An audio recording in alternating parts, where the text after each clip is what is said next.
Coach Geiser, training camp just started a couple days back. First, give your thoughts on how the first few days have gone. It's been very hot and humid. Not to be funny, but it's been good. Whenever you already get a chance to start the season, there's always the joy, there's the excitement of getting back to the game that we love to play and to coach, and so that's always refreshing.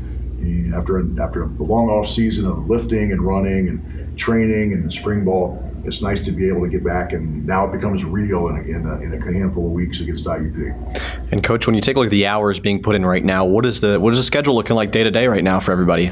Well, when we're in camp, we're in meetings. Offense is in meeting at 6:45 in the morning. Defense is taping and dressing. Then we switch at 7:15. We're on the field with practice from 8 to 11, and then lunch. And then meetings galore in the afternoon, staff meetings, offensively, defensively, special teams. Players come back in about 3 o'clock for special teams meetings and position meetings.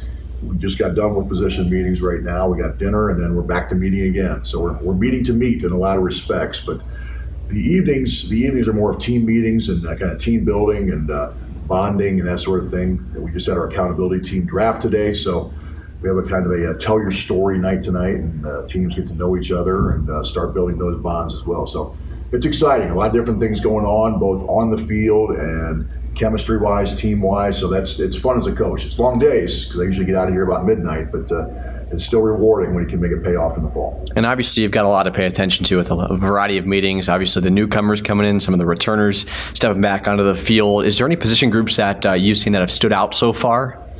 I would say one group that has stood out is the tailback room. Having, Ty Stevenson and Orlando Kamara back, and then you supplement that group with Will Trill Hartson. That helps. And Chris Maloney's come in as a true freshman, and he's popped a little bit too. So that group has been very productive so far.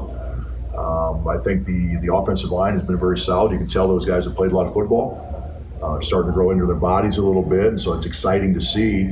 And then you look defensively, Mike Shimmick is Mike Shimmick. He's a standout, and we're having a hard time blocking him already. And you look at Jack Talkington and Ben Holzapfel at the linebacker position. They've been dominant there as well. So guys that have played, that have the experience, they're stepping up, and not only as players but also as leaders.